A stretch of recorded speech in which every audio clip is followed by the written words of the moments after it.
Kindly subscribe my channel and hit on the bell icon for further notification.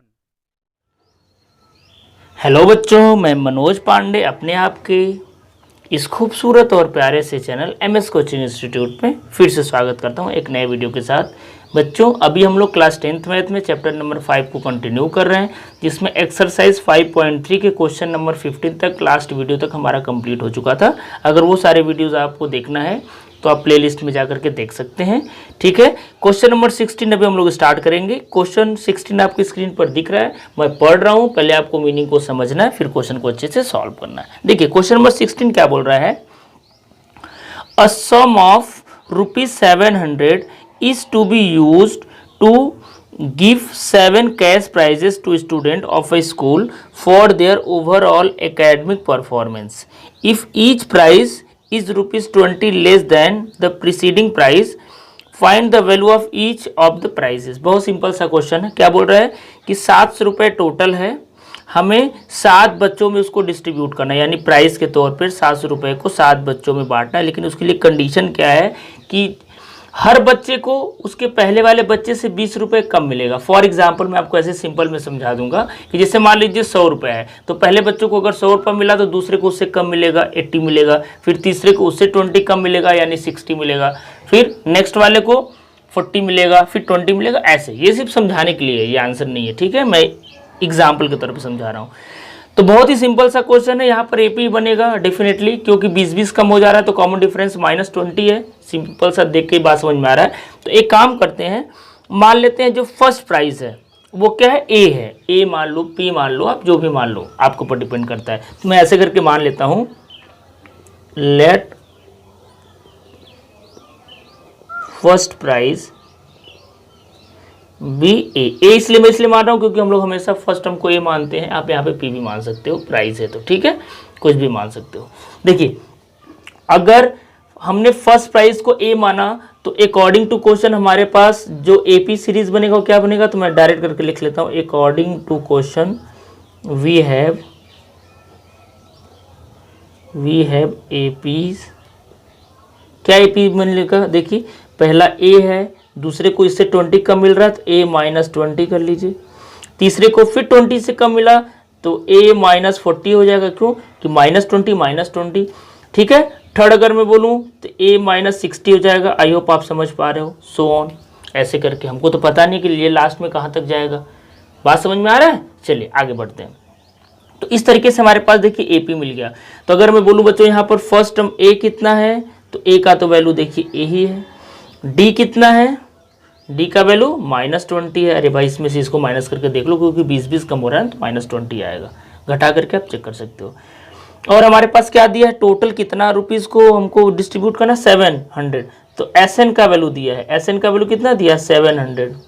और N का value क्या है, 7 है। यहाँ पर एन का भी वैल्यू 7 है, तो S7 भी आप लिख सकते थे यहाँ पर। ठीक है, तो एन का वैल्यू कितना है यहाँ पर हमारे पास 7 है। तो हमारे पास देखिए सब कुछ है। हमको क्या निकालना है, मेनली ए का वैल्यू निकालना है। वही ना, अगर फर्स्ट प्राइस पता चल जाएगा तो सब में 20 माइनस कर देंगे तो और सारे प्राइस अपने आप हमको पता चल जाएगा। ठीक है, चलिए फर्दर सॉल्व करते हैं हम लोग। तो हम लोग एस एन का फार्मूला लगा लेते हैं। तो n/2 2a + n-1 × d हो जाएगा। और एस एन की जगह कितना रखना है, 700। तो बच्चों ये आपका 700 हो जाएगा, इक्वल्स टू n का वैल्यू पता ही है 7 है, तो 7/2।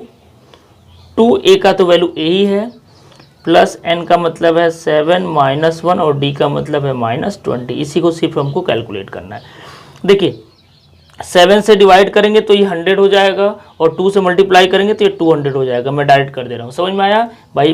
पहले मैं 2 से समझ लीजिए क्या कर दिया, मल्टीप्लाई कर दिया, फिर 7 से डिवाइड कर दिया, 200 आएगा। आप देख लीजिएगा, इज इक्वल्स टू 2a।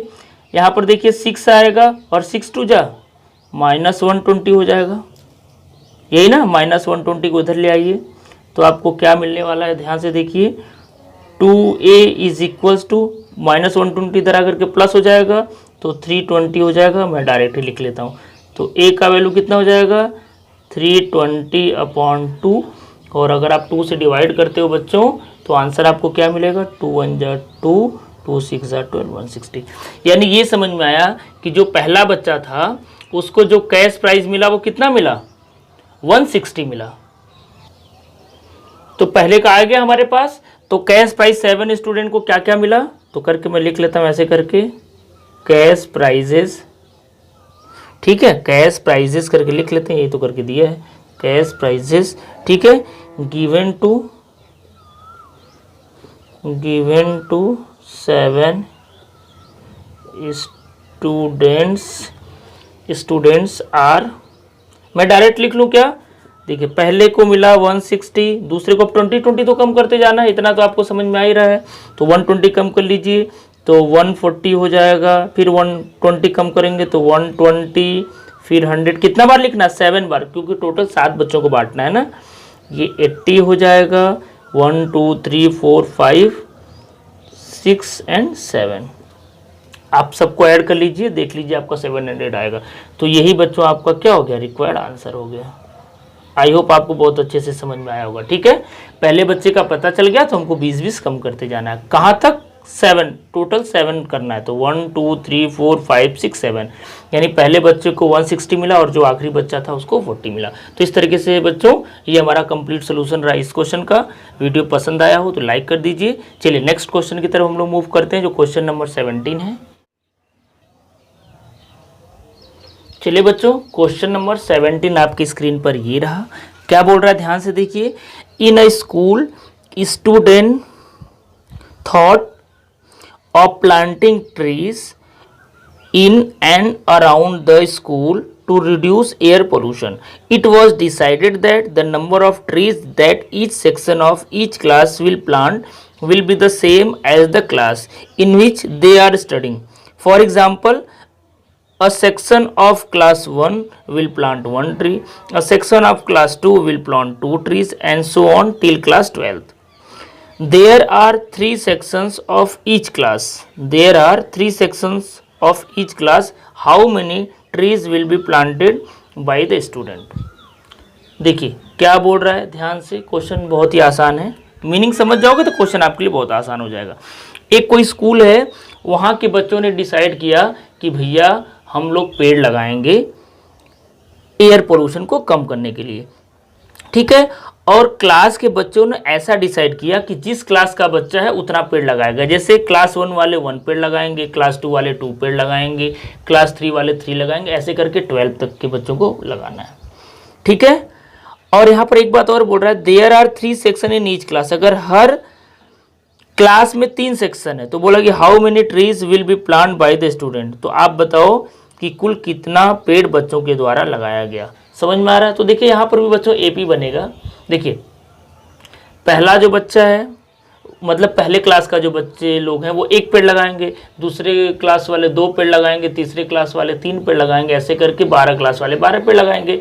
तो अगर हम लोग ध्यान से देखें तो जो प्लांट लग रहा है वो 1 2 3 4 5 6 7 ऐसे करके 12 तक लग रहा है। तो एक एपी सीरीज बन रहा है ना, क्योंकि यहाँ पे देखिए कॉमन डिफरेंस 1 का है।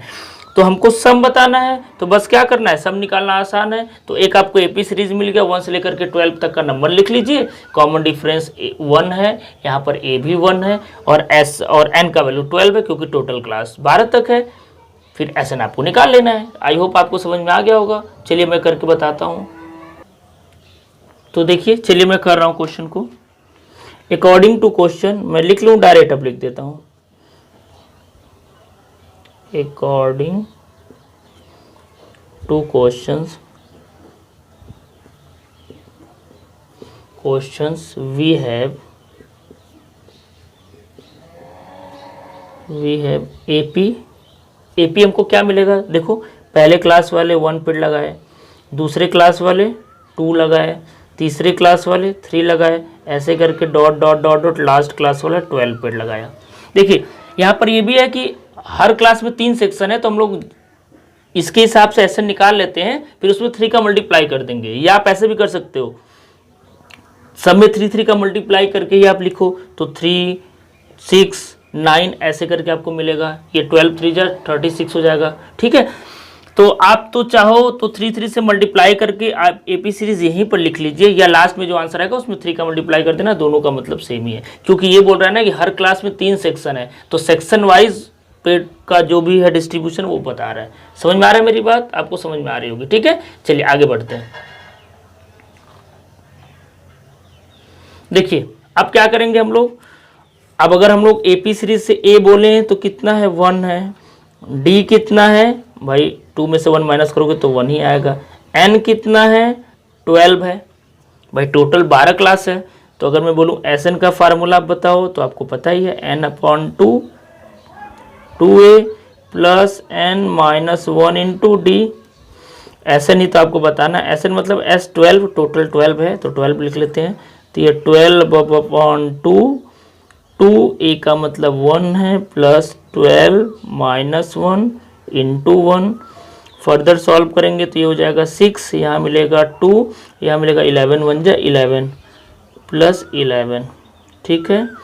और कैलकुलेट कर लीजिए तो यहाँ मिलेगा 6 इंटू 11 और 2 13, और 13 6 जा 78, 13 6 78 होता है, ठीक है। चलिए तो इस तरीके से देखिए हमारा 78 आ गया, यानी एक सेक्शन के लिए आया। तो टोटल सेक्शन कितने हैं, सिंस लिख लीजिए, total section in each class is 3, therefore total plant कितने हो जाएंगे भाई 78 इंटू 3। चाहे आप शुरू में 3 का मल्टीप्लाई कर लेंगे तो यहाँ पर नहीं करना रहेगा, या यहाँ कर लीजिए 8 3 जा 24, 2 कैरी 7 3 जा 21 और 2 23, तो 234 प्लांट्स रहेंगे जो इन बच्चों के द्वारा लगाया गया। और यही बच्चों हमारा क्या है, रिक्वायर्ड आंसर है। आसान सा क्वेश्चन था, बहुत टफ नहीं था, ठीक है। अब चलिए हम लोग नेक्स्ट क्वेश्चन की तरफ मूव करते हैं, जो क्वेश्चन नंबर 18 है। चलिए बच्चा पार्टी, क्वेश्चन नंबर 18 आपकी स्क्रीन पर ये रहा। इस क्वेश्चन स्टार्ट करने के पहले मैं आपको बता दूं कि ये क्वेश्चन थोड़ा सा समझने में बच्चों को टफ लगता है, जैसे कि मैं क्लास में पढ़ाता हूं तो, ठीक है। इसलिए क्वेश्चन को अच्छे से समझ लीजिए, बाकी क्वेश्चन में कोई भी दम नहीं है, बोर्ड के लिहाज से भी ये क्वेश्चन बहुत इंपॉर्टेंट है, ठीक है। देखिए क्वेश्चन नंबर 18 में क्या बोल रहा है, a spiral is made up of successive semi circles with centres alternately at A and B, starting with center at A of radius 0.5 cm, 1 cm, 1.5 cm, 2 cm, so on as shown in the figure 5.4। Diagram भी आपको दिख रहा होगा screen पर। What is the total length of such a spiral made of 13 consecutive semi circles? देखिए diagram आपको दिया हुआ है, पाई का वैल्यू 22/7 रखना है। देखिए आप बंडल बनाते हो ना, आप सिंपल भाषा में समझो, गांव देहात की भाषा में समझो, बंडल तो का मतलब तो आई होप सभी लोग समझते हैं, स्पाइरल मतलब बंडल होता है। आप देखते हो ना कि तार का या रस्सी का बंडल बनाया जाता है, तो यहाँ पर वही बंडल बनाया जा रहा है, ठीक है। यहाँ पर बंडल बनाया जा रहा है, और वो बंडल ऐसे बनाया जा रहा है कि उसमें सेमी सर्कल बन रहा है। देखिए जैसे डायग्राम आपके स्क्रीन पर दिख रहा है, ए से स्टार्ट हो रहा है, तो आप देख रहे हो यहाँ पर I1 दिख रहा है, फिर I3 दिख रहा है, I2 दिख रहा है, फिर I3 I4 ऐसे करके सो ऑन। मैं भी डायग्राम थोड़ा सा यहाँ पर आपको बताने का कोशिश कर रहा हूँ बना करके कि कैसे हो रहा है। देखिए डायग्राम जो दिया है वो हमारा कुछ इस तरीके से दिया हुआ है, यहाँ पर मैं बनाता हूँ, समझिए बात को। ये क्या बोल रहा है कि A है,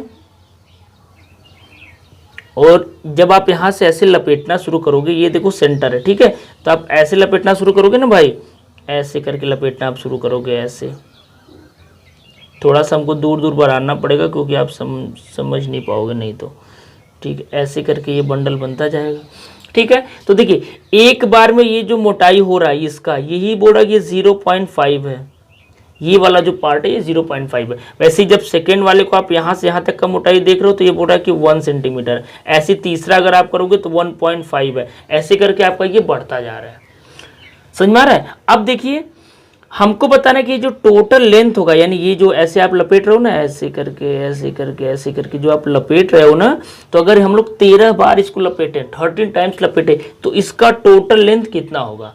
तो देखिए हम लोग करने क्या वाले हैं, हम लोग एक बार चक्कर का पहले इसका लेंथ निकाल लेते हैं, तो I1 आ जाएगा। इसका लेंथ निकालोगे तो यहाँ से यहाँ तक I2 आ जाएगा। फिर नेक्स्ट जब आप यहाँ से यहाँ तक निकालोगे तो I3 आएगा, वैसे यहाँ से यहाँ तक निकालोगे तो I4 आएगा। ऐसे करके अगर आप लपेटते जाओगे तो 13 टर्म, टोटल 13 मतलब राउंड बनेगा। समझ में आ रहा होगा मेरी बात।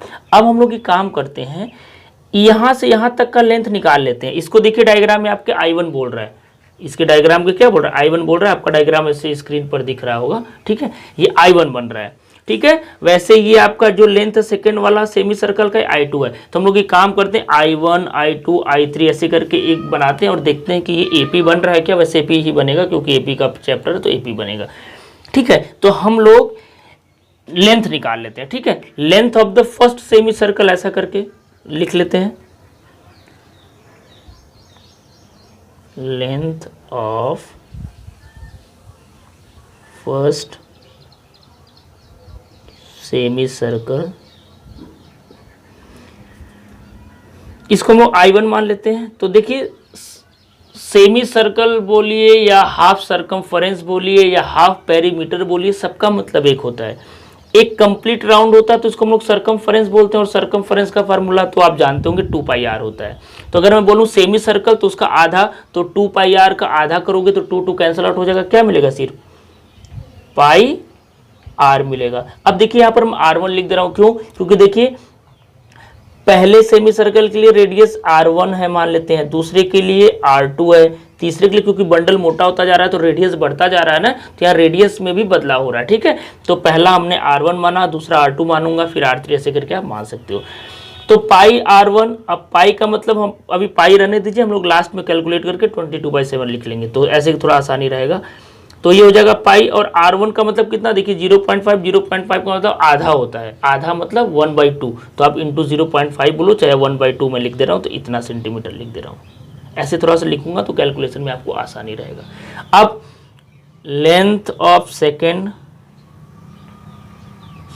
सेमी सर्कल, इसको हमने I2 माना, तो जब I2 करोगे तो पाई R2 मान लेते हैं, तो पाई और R2 का मतलब कितना है, यहाँ पर देखिए 1 है, तो इंटू अगर आप 1 भी करते हो तो आपको ये पाई मिलेगा, ठीक है।